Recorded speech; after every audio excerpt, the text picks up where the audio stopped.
దేవుని ఘనమైన నామమునకు మహిమ కలుగునుగాక. మన ప్రభువును రక్షకుడునునైన యేసుక్రీస్తుల వారి యొక్క ప్రశస్తమైన నామమునకే మహిమ ఘనత ప్రభావములు యుగయుగములకు కలుగునుగాక. సర్వాధికారి అయిన దేవుడు ఆయన గొప్ప కనికరమును బట్టి మరొక శ్రేష్టమైన శుభదినమును మనకు అనుగ్రహించి దేవుని మాటలు ధ్యానము చేసే భాగ్యాన్ని మనకు ఇచ్చినందుకు దేవాది దేవునికి మనము ఎంతగానో కృతజ్ఞతాస్తుతులు చెల్లించవలసిన వారుగా ఉన్నాం. అదే సమయంలో దేవుని వాక్యం వినుట కొరకై దేవుని పాదముల చెంత కూడి ఉన్న దేవుని ప్రియబిడలను మీ అందరికీ కూడా ప్రభు అయిన యేసుక్రీస్తు పేరట వందనములు తెలియచేయచ్చు ఉన్నాను. ఈ సమయమందు మనం ధ్యానం చేయబోతున్న అంశ భాగము ఏమిటి అనగా, దేవుని నమ్మిన వారు చూపవలసిన రుజువు ఏమిటి? దేవుని నమ్మిన వారు చూపవలసిన రుజువు మూలవాక్యాన్ని చదువుకుందాం. యెషయా గ్రంథము 41వ అధ్యాయము 21వ వచనంలో ఒక అద్భుతకరమైన మాట ఒకసారి మనం చూద్దామా? వ్యాజ్యమాడుడని యెహోవా అనుచున్నాడు, మీ రుజువు చూపించుడని యాకోబు రాజు చెప్పుచున్నాడు. చాలు. ప్రభునందు ప్రియులారా, దేవుడు అంటున్నాడట, పోరాడండి. వ్యాజ్యం ఆడండి అంటే పోరాడండి. విశ్వాస జీవితం అనేది పోరాటం. అయితే పోరాడేటటువంటి మీ దగ్గర ఏముండాలి? రుజువు ఉండాలి అని యాకోబు రాజు చెప్పుచున్నాడు అన్నాడు. ఎవరు యాకోబు రాజు? ప్రభు అయిన యేసుక్రీస్తు, మనం ఆరాధిస్తున్న దేవుడు. ఆయన అన్నాడు, ఈ లోకంలో పోరాడండి. అయితే మీ ప్రార్థనా పోరాటములో, విశ్వాస పోరాటములో, అన్ని పోరాటాలలో ఒక రుజువు ఉండాలి. ఉదాహరణకు, ఈ స్థలం నాదండి అని అన్నాం అనుకుందాం, ఇంకొకటి వచ్చి నాదండి అన్నాడు అనుకుందాం. అప్పుడు ఒక మధ్యవర్తి ఏమంటాడు? నీ దగ్గర ఏమున్నాయో చూయించు, నీ దగ్గర ఏమున్నాయో చూయించు, ఏది కరెక్టో చేస్తాం అని అంటారు. దౌర్భాగ్యం, మనల్ని అట్టు అడగల. ఏంటయ్యా నువ్వు మందిరం కట్టుకోవాలని చెప్పేసి అనుకుంటున్నావు, అక్కడ ఎంత కొన్నావు, ఎవరి దగ్గర కొన్నావు అని అనట్లా.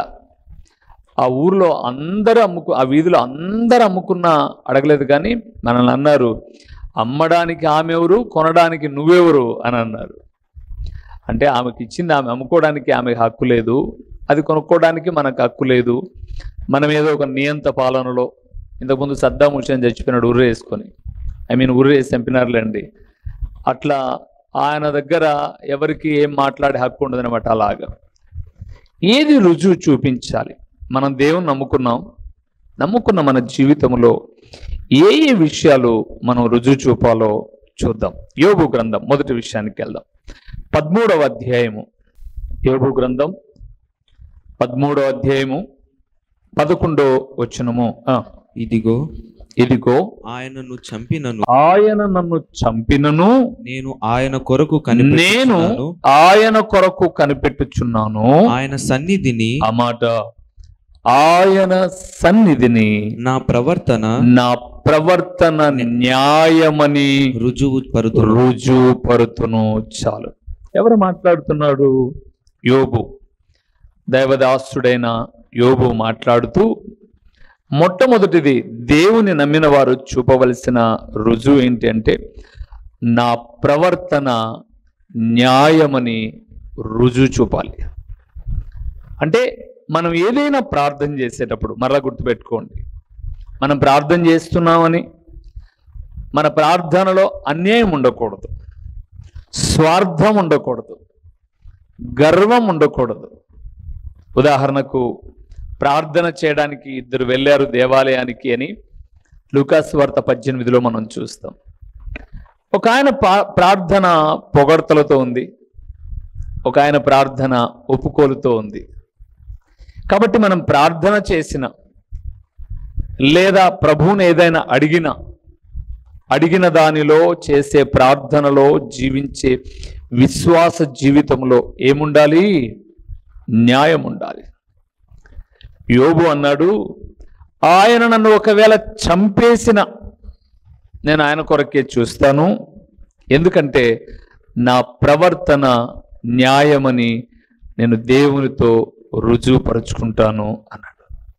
దేవునందు ప్రియమైన వాళ్ళారా, దేవుని నమ్ముకున్నప్పటి నుంచి ఇప్పటిదాకా మన ప్రవర్తనలో న్యాయం ఉందా, అన్యాయం ఉందా? ఎప్పుడైనా మనం ప్రభువుని అడిగేటప్పుడు, దేవా నేను అన్యాయం గుండా వెళ్ళి నష్టపోయానా, న్యాయం గుండా వెళ్ళి నష్టపోతున్నాను, నేను చేసే ప్రార్థనలో ఏదైనా తెలియకోకుండా స్వార్థపూరితమైన ఆలోచనలు ఏమైనా బయటకు వస్తున్నాయా, న్యాయమేమో నాకు తెలియచేయి అని అడగాలి. తమిళనాట ఒక సినిమా హీరో ఉన్నాడు, బాగా ఫేమస్ యాక్టర్ ఆయన.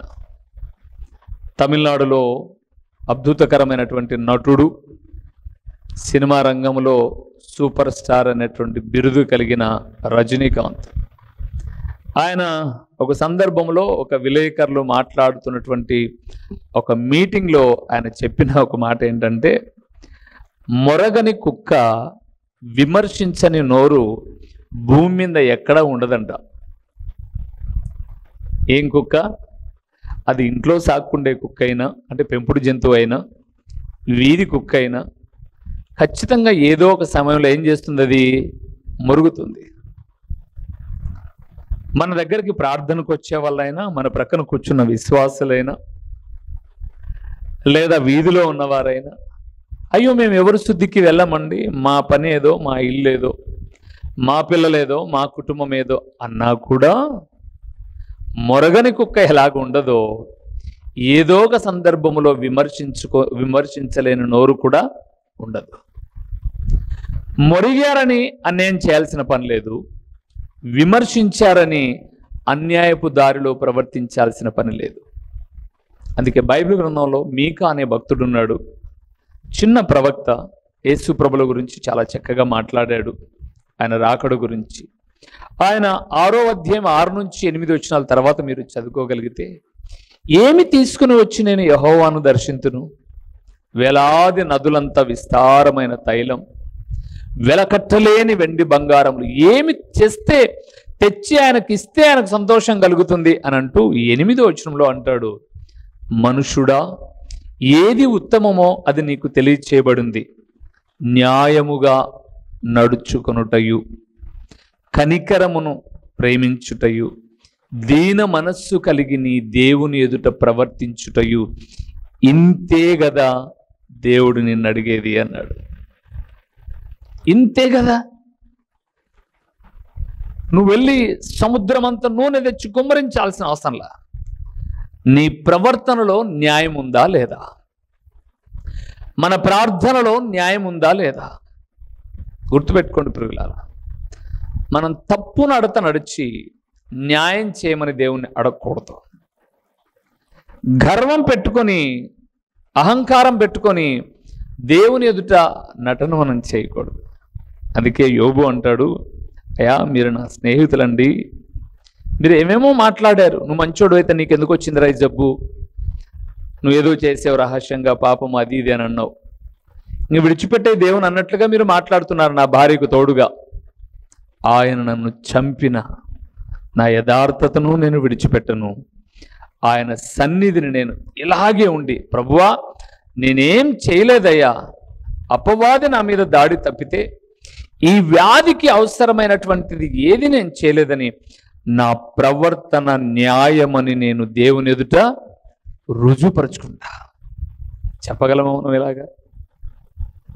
ఏదో ఒక బాధ రాకపోదు, సమస్య రాకపోదు, ఇబ్బంది కలగకపోదు, నాయన నా ప్రవర్తన న్యాయం, ఎందుకు నాయన నాకు ఇది అనుమతి ఇచ్చావు, అయినా సరే నువ్వు చంపినా సరే నీ సన్నిధిని నేను విడిచిపెట్టను అని న్యాయమని రుజువుపరుచుకునే గుణం. రెండవది ఏమి రుజువుపరచాలో చూద్దామా? అపోస్తుల కార్యములు 9వ అధ్యాయము 22వ వచనము. అయితే సౌలు మరి ఎక్కువగా బలపడి ఈయనే క్రీస్తు అని రుజువుపరచుచు దమస్కులో కాపురమున్న యూదులను కలవరపరచెను. చాలు. రెండవది ప్రియులారా, మనమున్న వీధిలో, మనం పనిచేసే చోట, లేదా మనం పరిచర్యకి వెళ్ళిన చోట యేసు ప్రభువే దేవుడని మనం రుజువుపరచాలంట. యేసు ప్రభువే దేవుడు. కోపం వచ్చే రీతిగా కాదు, నొప్పించే రీతిగా కాదు. యేసు ప్రభుల వారు ఎలాగూ దేవుడో రుజువులు చూపాలి. ఈ మైక్ ఎలాగ పనిచేస్తుందో రుజువు చూపాలి. ఎలాగా? ఇది కార్డ్లెస్ కాబట్టి ఛార్జర్ ఉన్న 2 బ్యాటరీస్ పెట్టి దానికి అనుసంధానం చేయబడిన తర్వాత నేను కొన్న ఈ మైక్ పని చేస్తుంది అనడానికి ఇదిగో శబ్దం వస్తుంది చూడు అని రుజువు చూపుతాం. యేసు ప్రభుల వారు దేవుడు అనడానికి కూడా ఎలాగ రుజువు చూపాలి? ఉదాహరణకు తిమోతికి రాసిన మొదటి పత్రిక 6వ అధ్యాయము 12వ వచనాన్ని చూద్దాం. 12వ వచనము ఒక్కసారి మనం చూద్దామా? 12వ వచనం చూద్దాం. విశ్వాస సంబంధమైన మంచి పోరాటము నిత్య జీవమును చేపట్టుము. దాని పొందుటకు నీవు పిలవబడి అనేకుల సాక్షుల ఎదుట మంచి ఒప్పుకోలు ఒప్పుకుంటివి. వింటారా ఒకసారి? ఎలాగ రుజువుపరచాలి అంటే, మనం లోకంలో నుంచి పిలవబడ్డాం యేసుప్రభు దగ్గరికి. మన బలహీనతలన్నీ విడిచిపెట్టి యేసుప్రభు దగ్గరికి వచ్చాం. వచ్చిన తర్వాత మనం యేసుప్రభుల వారిని నమ్ముకోకముందు మనల్ని 2 కన్నులే చూసేవి. అందరితో పాటు బతుకుతున్నారులే వీళ్ళు కూడా అని. యేసు ప్రభుల వారిని నమ్ముకున్న తర్వాత 200 కన్నుల నుంచి 2000 కన్నులు నిత్యము స్కాన్ చేస్తూ ఉన్నాయి. ఎక్కడ దొరుకుతాడు? ఈయన ప్రార్థన పోతున్నాడు కదా, ఈయన ప్రార్థన పోతున్నాడు కదా. బైబిల్ సంఖ్యలో పెట్టి పెద్ద మూసుకేసి, ఆ పెద్ద మూసుకేంది చిన్న మూసుకేంది మీకే తెలియాలి. పెద్ద మూసుకంటే చీర కప్పడం, చిన్న మూసుకని చెప్పేసి అంటే ఇప్పుడు అవి వచ్చినాయి కదా. ఏంటివి? స్క్రాప్లా ఇది చిన్న మూసుకు అనమాట. వేసి ఎందుకంటే కనపడుకోకుండా అది అట్లా సంఖ్యలో పెట్టుకుని ఇచ్చిపోతా ఉండొచ్చు. పెద్ద మూసుకేసి అయ్యా పెద్ద బైబిల్ బట్టి ప్రార్థన పోతున్నాడు కదా. ఎట్లా బతుకుతాడో చూద్దాం. నీతిగా బతుకుతాడా, అన్యాయంగా బతుకుతాడని మనల్ని చూస్తూ ఉంటే మనం యేసు ప్రభుల వారి చరిత్ర చెప్పాల్సిన అవసరంలా. ఆయన యెరూషలేములో పుట్టాడు. అది ఈ ప్రపంచంలో చరిత్రకు ఒక పుణ్యభూమి అనబడేటటువంటిది మధ్యలో ఉంది. ఆసియా ఖండంలో ఉంది. మన ఖండపు వాడే యేసు ప్రభుల వారు. కావాలంటే చూసుకో చరిత్ర ఇవన్నీ మైకులు పెట్టి చెప్పాల్సింది అసలు. మన వాళ్లకు భక్తి ఎక్కువైపోయి తమ సాక్ష్యాన్ని కనపరచుకోకుండా, యేసుప్రభుని నమ్ముకున్నావా నువ్వు? నమ్ముకున్నాను. ఎక్కడ పోతావు? రూబేన్ అన్న చర్చికి పోతా. అయితే చెప్పు, కయ్యూనుకు భార్య ఎక్కడి నుంచి వచ్చింది? నీ బతుకెట్టుందో చెప్పు. మరి బైబుల్ చెప్తుంటే కయ్యూను భార్యతో నీకేం పనిరా? ఏం పని కయ్యూను భార్యతో?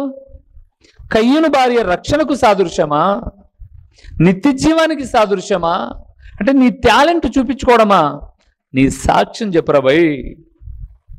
దేవుని నమ్ముకున్న తర్వాత నీ మాట మారిందా? చూపు మారిందా? క్రియ మారిందా? తలంపు మారిందా? 10 మందిలో నీ సాక్ష్యం ఎట్టుందో చెప్పు. కయ్యూనుకు భార్య ఎక్కడుందంటే నువ్వు భార్య ఆమెను పెట్టుకుంటివి. కయ్యూను భార్య ఎక్కువ ఏం పని? నీ బతుకు ఎట్లుంది? ఆడ మీరు బల్ల చూడండి. విశ్వాస సంబంధమైన పోరాటం పోరాడి నిత్య జీవాన్ని చేపట్టి దాని పొందుటకు నీవు పిలువబడిన అనేకుల సాక్షుల ఎదుట ఏ మంచి ఒప్పుకోలు ఒప్పుకున్నావో అది నిరూపించుకోవాలి.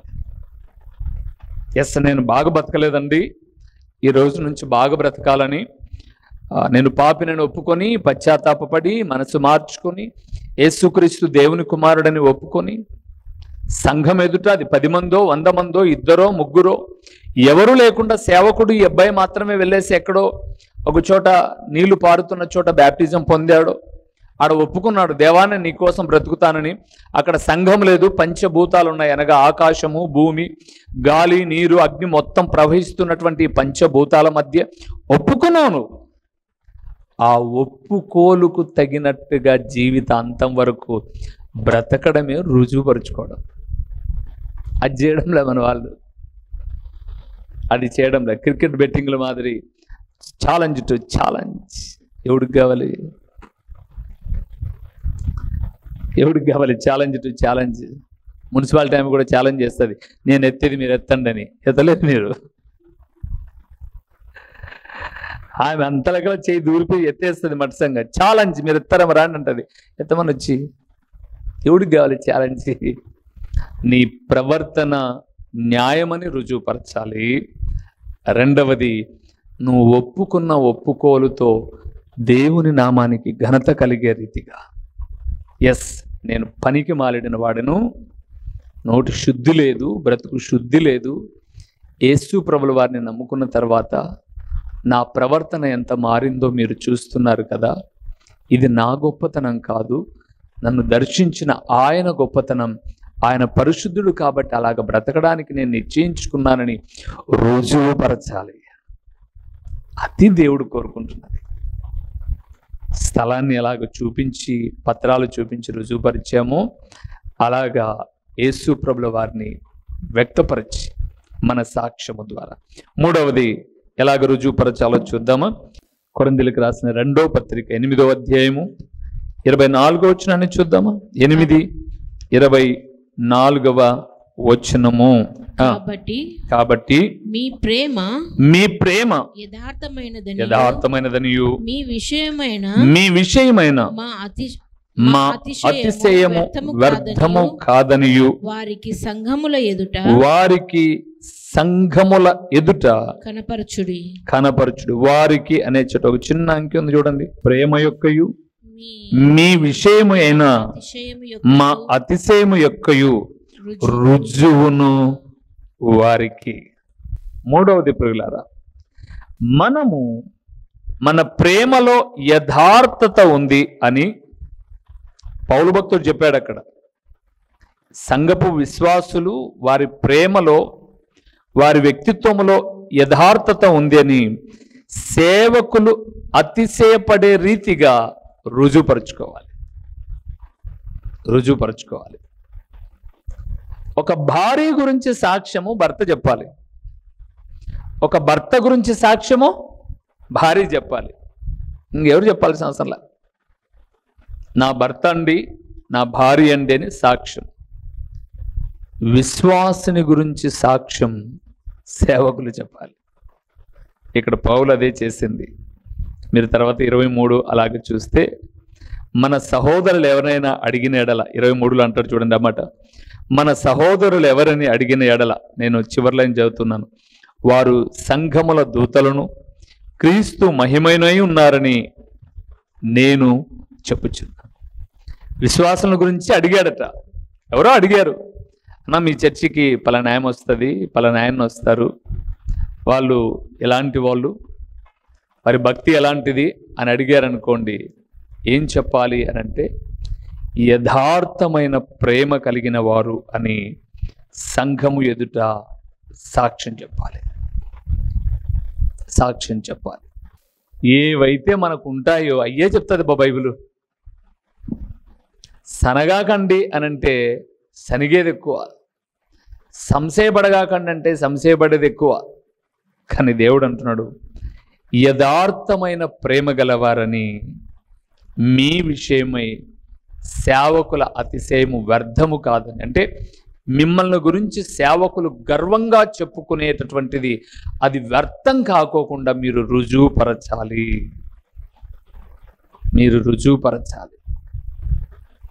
మా విశ్వాసండి, దేవుని నమ్మినప్పటి నుంచి అండి, యథార్థవంతుడండి, ప్రేమ కలిగిన వాడండి అని చెబితే అది మీరు రుజువు చేయాలి. సేవకుల గౌరవాన్ని నిలబెట్టాలి. అదే పౌలు చెప్పింది. అందుకే మొదటిది ప్రవర్తన న్యాయమని రుజువుపరచాలి. రెండవది యేసుక్రీస్తు దేవుడని మీ సాక్ష్యం ద్వారా రుజువు కావాలి. మూడవది యథార్థమైన ప్రేమ గల వారిని మీ విషయమై సేవకుల అతిశయం వ్యర్థం కాదని మీరు రుజువు చేయాలి. చివరిగా ఒక మాట చూసి ముగిద్దామా? హెబ్రీయులకు రాసిన పత్రిక 11వ అధ్యాయము 1వ వచనము. విశ్వాసమనున్నది నిరీక్షింపబడు వాటి యొక్క నిజ స్వరూపమును అదృశ్యమైనవి యున్న వనుటకు రుజువునై ఉన్నది. చాలు. నాలుగవది ప్రియులారా, విశ్వాసాన్ని రుజువుపరచాలి. దేన్ని? విశ్వాసమును. ఎలాగా? ఫర్ ఎగ్జాంపుల్ మీరు ఆ విషయాలను చూస్తే 2-3 వచనాలు చూస్తారు. హెబ్రీయులకు రాసిన పత్రిక 11:2. దానిని బట్టియే పెద్దలు సాక్ష్యం పొందిరి, ప్రపంచములు దేవుని వాక్యము వలన నిర్మాణమైనవనియు అందును బట్టి దృశ్యమైనది కనబడేడు పదార్థములచే నిర్మింపబడలేదనియు విశ్వాసము చేత గ్రహించుకొనుచున్నాము. చాలు. మనము ఈ భూమి ఎలాగ పుట్టిందో, ఆకాశం ఎలాగ పుట్టిందో మనం చూడాల, మనకు తెలియదు ఆ విషయం. కానీ దేవుని వాక్యాన్ని చూసాం మనం. ఆది యందు దేవుడు భూమి ఆకాశములను కలుగజేసెను, సృష్టించెను. భూమి నిరాకారముగాను శూన్యముగాను ఉండెను, జలములపైన అల్లాడుచుండెను. వెలుగు కలగగా వెలుగు కలుగుగా కనగా కలిగెను. ఇలాగ మనం వాక్యాన్ని చూసాం. ఇప్పుడు ఈ భూ ఆకాశాలు ఎలాగ పుట్టాయి అని అంటే, మనం విశ్వాసంతో చెప్పే మాట దేవుడు కలగజేశాడు అని. దేవుడు కలగజేశాడు అని అంటాం. ఎందుకు? అది మానవుని యొక్క శక్తికి మించినది. భూమి మీద ఉన్న ఏ ఒక్కరు కూడా ప్రకృతిని దేన్ని కూడా శాసించలేరు. ఈ మధ్యకాలం మనం చూస్తున్నాం, ఆకాశము నుంచి పైన ఉంది సూర్యగ్రహం. ఎందుకు వేసవి కాలంలో విపరీతమైనటువంటి వేడి, లేకపోతే భూమి మీద అన్ని డిగ్రీల ఎండ కాస్తూ ఉంది అని అంటే, మరి శాస్త్రవేత్తలు చెబుతున్న మాట, ఆ ఆకాశంలో ఉన్నటువంటి సూర్యునికి ఆకాశానికి మధ్యలో ఓజోన్ అనబడే ఒక పొర ఉందంట.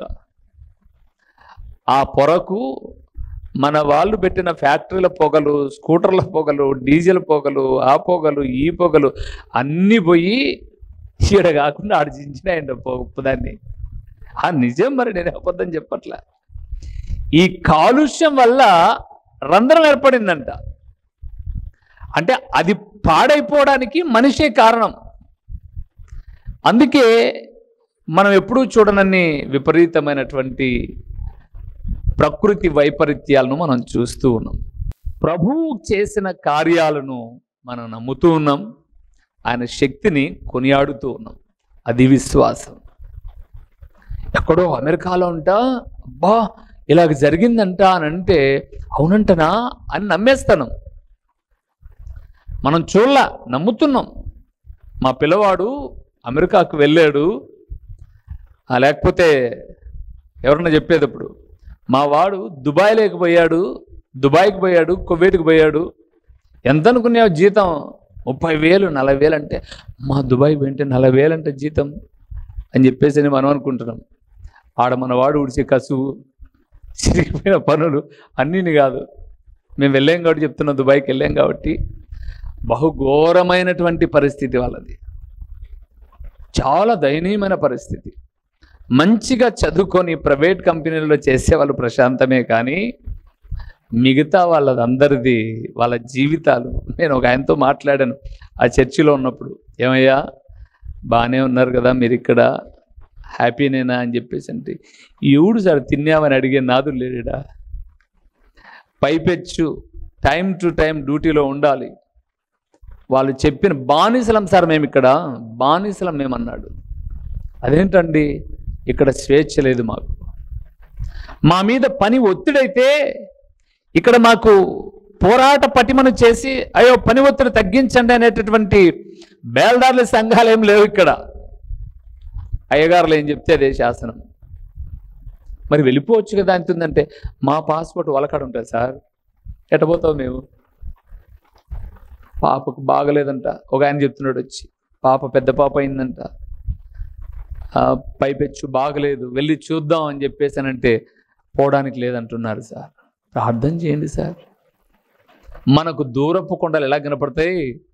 బలనున్నా కనపడతాయి, దగ్గరకు పోతే కానీ వాటి ప్రభావం ఏదో తెలియదు. సో దుబాయ్లో ఒక మంచి టవర్ ఉంది అని అంటే చూసి వచ్చినప్పుడు, అబ్బా అది చాలా బాగుంది అట్లా ఇట్లా అంటే, ఉందంటలే అన్న ఫోటో దిగి వచ్చినాలే అంటాడు. ఇప్పుడు ఫోటోలో ఏముంది, ఏడవ చోటుని కూడా మార్కింగ్ చేసేసుకోవచ్చు, కానీ నమ్ముతాం. అలాగా పరలోకం ఉందని నమ్మడం, నిరీక్షణ సిగ్గుపరచదని నమ్మడం, విశ్వాసాన్ని రుజువుపరుచుకోవడం. అబ్రహాము ఆ పునాదులు గల పట్టణము కొరకు ఏం చేశాడు? ఎదురు చూశాడు, నమ్మాడు అంతే. ప్రభు ఉందంట, నువ్వు చెప్పావంటే ఉంటుంది ప్రభువా, నువ్వు చెప్పావంటే ఉంటుంది. అందుకే మనం చూపాల్సిన రుజువు మన ప్రవర్తన న్యాయమని, యేసుక్రీస్తు దేవుడని మన సాక్ష్యము ద్వారా యథార్థమైన ప్రేమ కలిగిన వారమని మన గురించి సాక్ష్యం చెప్పడానికి సేవకులు.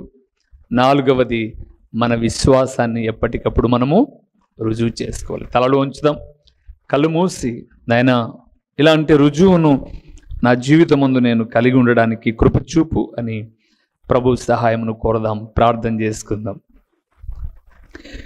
నీతి స్వరూపుడవైన మా ప్రియమైన పరలోకపు తండ్రి, మహోన్నతుడవైన దేవా, మీ ఘననామమునకు స్తోత్రములు చెల్లిస్తూ ఉన్నాము నాయనా.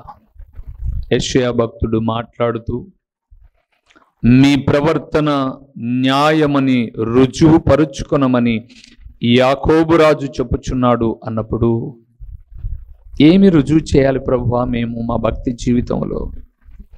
యోబు అంటాడు, ఆయన నన్ను చంపిన నా ప్రవర్తన న్యాయమని రుజువు చేస్తాను. పౌలు భక్తుడు అంటున్నాడు, నాయనా నేను యేసు ప్రభుల వారిని రుజువుపరచడానికి నా జీవిత సాక్ష్యమే నేను నివసించే ప్రాంతంలో ఒక మాదిరి అంటున్నాడు. ఇలాగా వారు రుజువు చూపినప్పుడు, తండ్రి మేము కూడా నిన్ను నమ్ముకున్నాం నాయనా. మా విశ్వాస జీవితంలో సమాజము మమ్మల్ని చూస్తూ ఉన్నప్పుడు, ఒకప్పుడు వారి జీవితం ఇది, దేవుని నమ్మిన తర్వాత వారి స్థితి ఇది అని, మా రుజువును బట్టి మీ నామాన్ని ఘనపరచడానికి కృప చూపండి నాయన. ఈ వాక్యమన్న మా ప్రియులందరూ కూడా ఒక ఆధారము కలిగి నాయన, ఒక రుజువు కలిగి మీకు సాక్షిగా బ్రతకడానికి కృప చూపండి. ప్రకటించబడిన పరలోకపు సంగతులు వ్యర్థముగా పోకుండా సారవంతమైన నేలను పడిన విత్తనము వలె 30దంతలుగా 60దంతలుగా 100అంతలుగా ఫలింపచేసి మీ ఘననామానికి మహిమ ఘనత ప్రభావాలు మీరు కలుగు చేసుకునమని, ఈ వాక్యం వింటున్న బిడ్డలు బలహీనంగా ఉంటే బలపరచండి, అనారోగ్యంగా ఉన్న వారిని స్వస్థపరచండి, ఎదురు చూస్తున్న పనులు సఫలము చేయండి, నూతన కార్యములు జరిగించి మీ ఘననామానికి మహిమను మీరు కలుగు చేసుకునమని నమ్మదగిన దేవుడు అని మీకు స్తుతులు చెల్లించుకుంటూ యేసు నామములో అడిగి పొంది ఉన్నాము తండ్రి, ఆమేన్. మా చిరునామా దైవజనుడు బ్రదర్ ఓ రూబేన్ గారు, క్రీస్తు ప్రార్థనా మందిరం, డోర్ నెంబర్ 1-10-386, నగరిగుట్ట, పులివెందుల, కడప జిల్లా. మీ ప్రార్థనా అవసరాల కొరకై సెల్ నంబర్ 9989067409.